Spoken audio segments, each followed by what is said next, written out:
Welcome to the show. You're here with your host, Peterparkour, Toronto Spider-Man.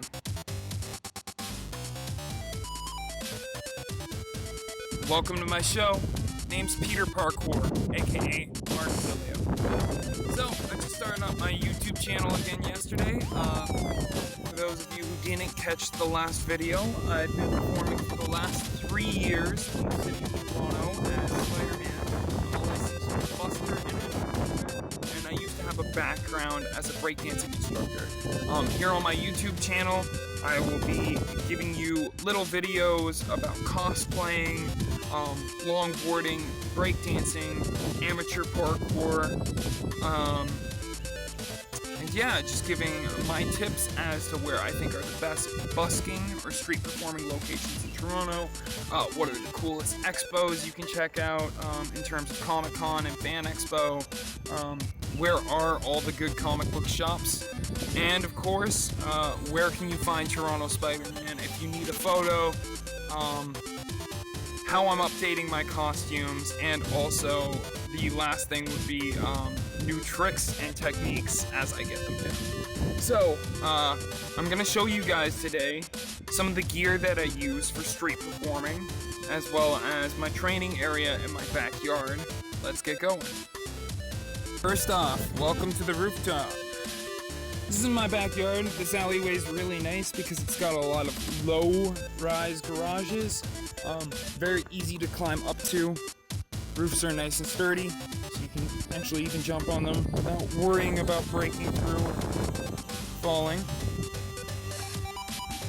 And once again, the height's not bad at all. I actually like to dry my shoes up here after I wash my Converse.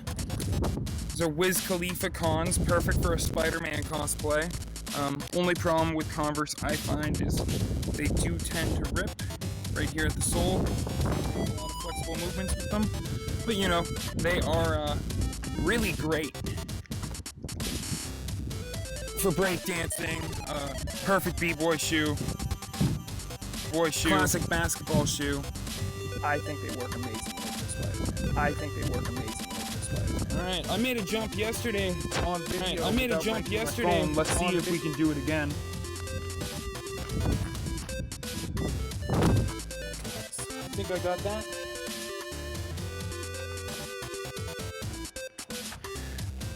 And I'm gonna pause this. So first piece of gear that I'm happy to show you guys today. This is very helpful for cosplayers. This is also great for street performers. It is a hip street Bluetooth selfie stick. So I'm gonna start using that stick right now. Alright, so here we go with the selfie stick. Nice. Should help up the video quality of this YouTube channel just a little bit. Sorry for aiming you guys at my groin there. Really, it's not that kind of channel. Really. Alright, so we got our hip street selfie stick. Like I was saying, great for cosplaying, great for expos. I don't usually carry this type of thing while I'm street performing. Since my act as Spider-Man really heavily focuses on taking pictures with people, more or less, I use social networking to my advantage. So I don't have a daily bugle to go to for shots. Instead, I just ask people to hashtag Peterparkour. Pretty simple. That way I can find it on the web, nice and quick, Spider-Man-like, and get my photos where they need. And get my photos. Sorry, I'll start again. I don't know if the audio was good to go. Boys and girls, I want to talk about gear that I think is good for not only cosplaying, but an athletic-styled Spider-Man suit. Up until recently, I did not use a face shell on my mask. I just started using a face shell from Zentai Zone, which is actually pretty good. My reasoning for not using a face shell in the past was worrying about the heat, the amount of mist, the condensation. Anyone who's worn a Spider-Man suit in their own experience knows how hot these things get, and you were basically trapped in a sock if you have a onesie styled suit. So for me, that's never an option. Also keep in mind, I often perform at parkades or shopping malls or private property where the security is present, and they will often ask me to take my mask off from time to time. So having a detachable mask is just a very, very smart choice for any street performer or cosplayer who may have to perform at a private venue. Also, with my lenses, I like to cut out or just kind of poke out, press with my thumb, the hard plastic that I get when I purchase lenses for the actual white part, and replace it with this white mesh fabric, which you will see is actually pretty visible. You can see through not too badly. This video quality actually doesn't stand up very well for what it looks like stand up very well eye. But this way it keeps my mask breathable. This way I don't need to worry about fogging when I skate around. You know, to each his own. I skate in downtown to each his own. I skate every day. I'm Spider-Man, so visibility is a huge issue. I never want to get creamed by a car or a streetcar, God forbid.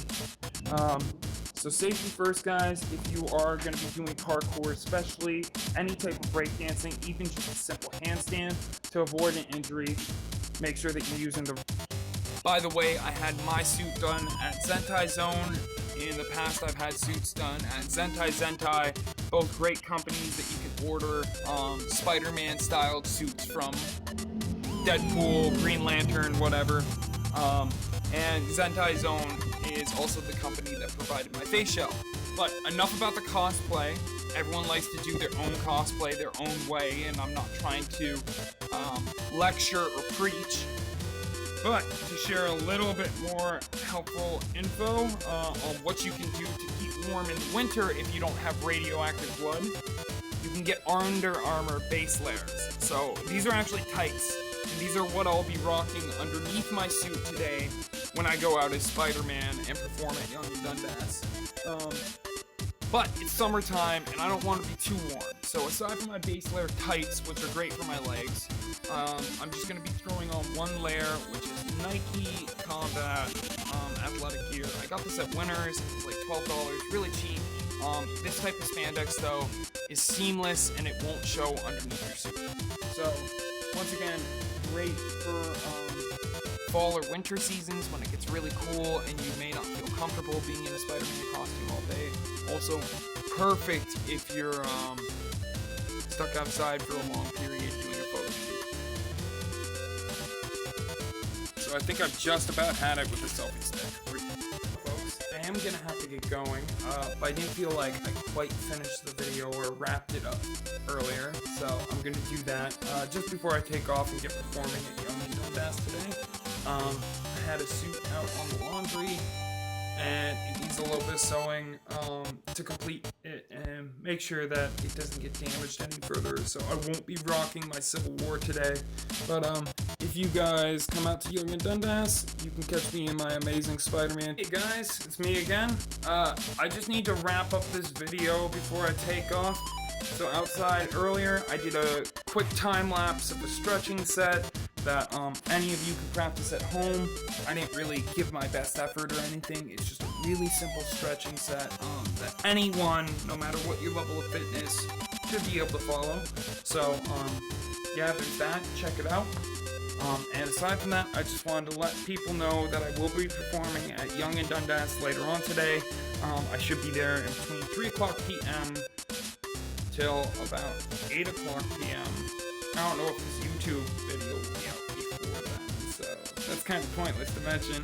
But I did do that time lapse for you guys, and yeah, I wish everyone luck on their cosplays. I hope that a few of these tips were helpful to a few of you, and yeah, I guess just a final comment: if you are going to perform in the city of Toronto, make sure that you get a street performing license, and please do not fight me. Don't become the next Spider-Man.